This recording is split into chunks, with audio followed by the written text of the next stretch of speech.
here in the residency in the past, I think it was 2 weeks, 12 days. I was busy with reflecting on the previous body of work and seeing how this can inform the next work. So in the past, I think 5 years, I've been working with the question of commodification of emotions. And it's also, this question is part of my larger research project and a body of work that I was developing also as a part of my PhD, named Social Choreographies of Emotion. And it all started in 2018 when I looked into emotion of happiness and how it is commodified through happiness industry, and how these pressures of happiness on the individual actually organizes our subjectivity and expectation of ourselves.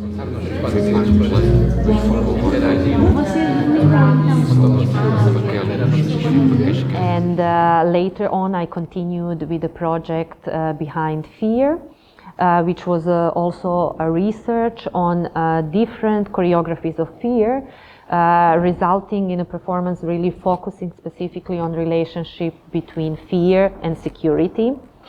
Basically looking at the fear through security paradigm. It was a performance that also involved security guard company as collaborators and performers.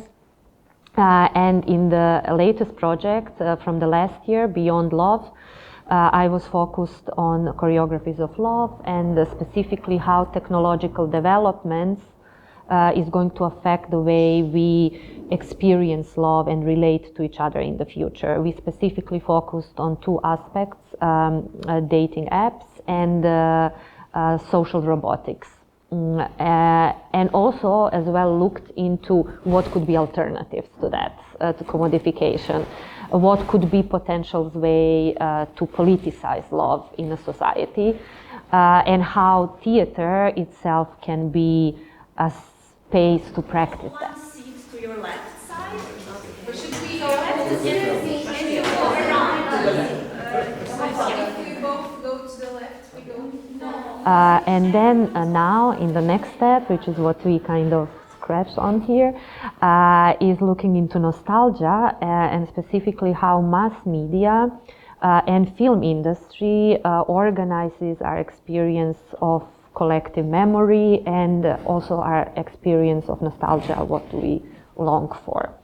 So I kind of want to continue actually production of social choreographies that are questioning how these emotions, either fear, love, nostalgia, are basically what we experience as a very authentic expression of the self is actually socially organized and choreographed, and also to kind of remove it from the individual experience, but also to point out that the way we experience these emotions is also socially organized.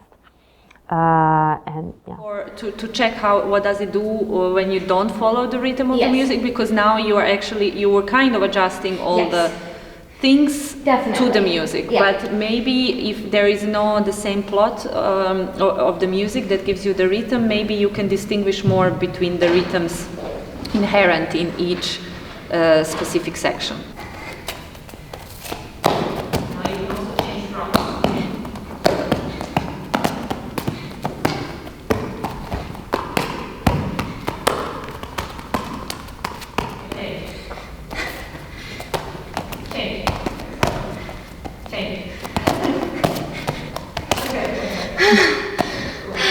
Not to merge them. If I talk about expanded choreography, in my case, choreography expands to the field of psychology, sociology, experimenting with modes of production, popular culture, economic procedures, and so on.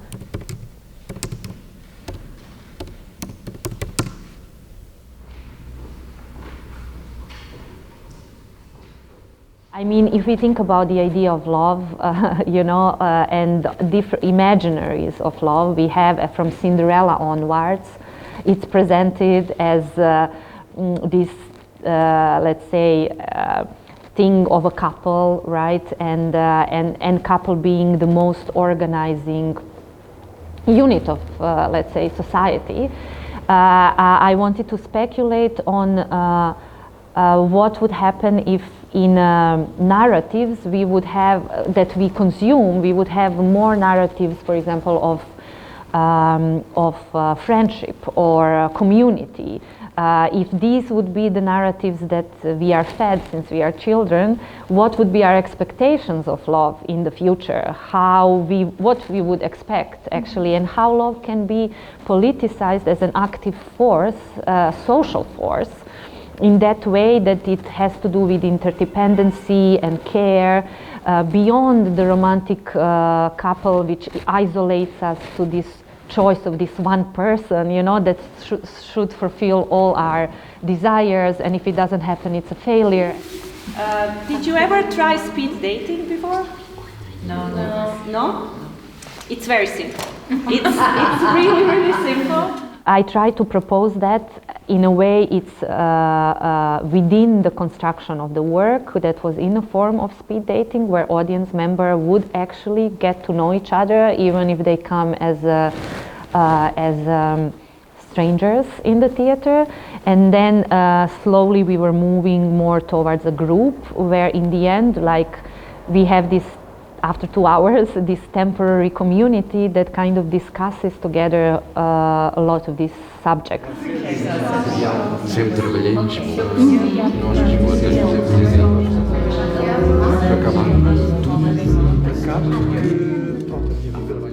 I think in the processes are usually bring unpredictable results. So it's like beyond something you can grasp and commodify directly, because I also don't know what it's going to bring, right? And for me, somehow in the processes, what is really important is to secure these places where unexpected can happen. Here we have some crossed arms.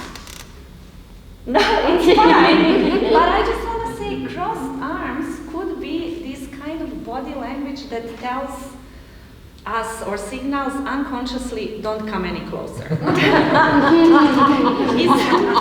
what you were trying to I say? see this presentation as an opportunity to also have an exchange with the local audience here, and also see how that exchange, that will be of course facilitated by us, how it can actually inform the process itself.